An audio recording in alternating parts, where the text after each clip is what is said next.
Здравейте, тези, които не ме познават, аз съм Калин и съм кумът на днешната сватба. Искам първо да се обърна към скъпите младоженци, уважаемите роднини, приятели и гости. Искам да ви приветствам добре дошли в този толкова специален за всички ни ден. Трудно ми е да ви опиша с думи каква чест е за мен, че Николай и Гергана ме избраха за техен кум. И още по-голяма, че имам удоволствието да се партнирам с Милена в това никак нелесно начинание. Когато разбрах, че ще кумувам, за малко да припадна, първо вълнение, че ще мога да споделя най-важния ден в живота на най-скъпия ми приятел и неговата любима. И малко след това при мисълта, че ще съм се наложи да си продам единия бъбрек. Когато правихме оговорка за тържеството, ме помолиха речта ми да продължи горе-долу толкова, колкото издържа младоженека в леглото. Така че, благодаря ви за вниманието. Шегуваме се. Ще сме заедно в следващите час и половина. Възможно е, понеже Гери вече ме гледа лошо, спирам с шегите. Извинявам се, ако изглеждам малко нервен. Това е защото Николай ми е обещал, ако се справя добре, да му кумувам и на следващата сватба. Но, нека ви разкажа за далечната 1999 година, когато за първи път срещнах този прекрасен младеж, господин Николай Илиевски. Бяхме приети заедно в математическата гимназия и съдбата ни отреди да сме в един клас. Заговорихме се, стана на въпрос, че живеем близо, че аз си ходя до училище с такси. И аз някак си вече знаех. Имам си приятел, а Николай си мислеше, yes, безплатен превоз до училище. Но с времето приятелството ни израсна. Той дори започна да ми звъни. Вярно, най-често, за да му инсталира някоя нова игра на компютъра, след което следваше един неловък разговор от типа Тони, брат, мерси много, сега нещо такова, но ако искаш може да си ходиш, нали? Ти тогава може би още не си даваше сметка, но вече се беше превърнал в много важна част от моя живот.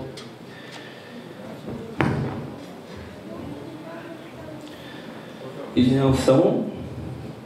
По принцип с теб минахме през доста неща заедно. Смях, сълзи, караници и най-вече време. И знаете ли, след всяка родителска среща, моите родители ми забраняваха да държа с него, понеже ме бил развалял. А истината е, че ти ме научи как да живея. И когато завършихме си казах, ей гона, сега всеки ще хване по градовете, ще се забравим, ще остане само спомена за тази дружба, която имахме. Но за моя най-голяма изненада, ние си станахме дори още по-близки. Вече не бяхме просто приятели, защото учих заедно, а защото го искахме. Защото искаш този човек да е част от живота ти. И така вече 17 години.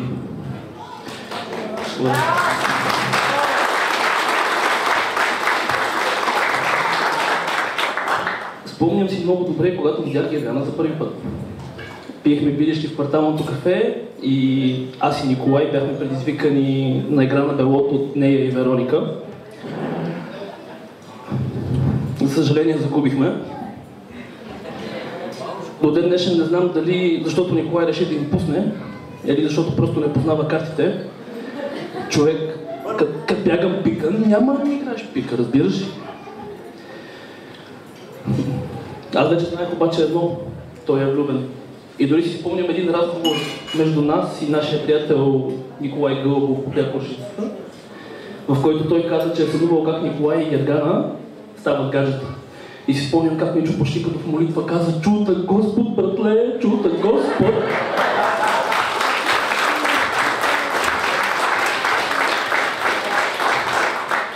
Явно е чул. Аз бях много радостен, когато това се случи. Просто Гери го правеше щастлив по начин, по който ние неговите приятели не можехме. И ще ти призная, Гери, че мен в началото ми беше малко срам от теб. Толкова хубава, такава усмивка и излъчване. А и честно казвам си мислех, че ме мразиш. Понеже съм ония дебеля, дето ми разваля мъжа. По-късно, надявам се, разбра, това всъщност беше Иван.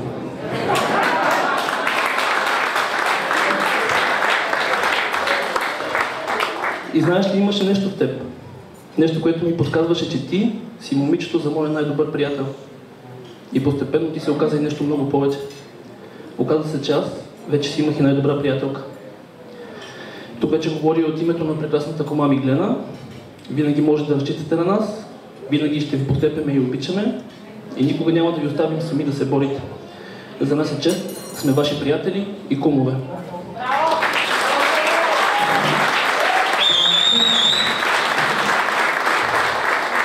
Това, което искам да ви пожелая, е вятъра винаги да духа в гърба ви и слънцето да озарява лицата ви, докато ветровете на съдбата ви отнесат да танцувате със звездите. Обичайте се, приятели мои, подкрепяйте се и се уважавайте. Аз вярвам, че вие сте родени един за друг и че ще бъдете едно прекрасно семейство. Казват, че животът е само низ от мигове. Идват и си отиват. Колкото и да ни се иска, не можем да ги задържим. Това, което може да направим, е да си създадем едни прекрасни спомени и да ги изживеем пълноценно. Затова, нека тази вечер нашата музика да я чуят долу в комплекса. И нека целият площад да види нашите танци и всички да разберат, че тази вечер ние празнуваме. Скъпи гости, вдигнете чаши и за здравето, дълголетието и любовта на младото семейство Илиевски. На здраве! И горчиво!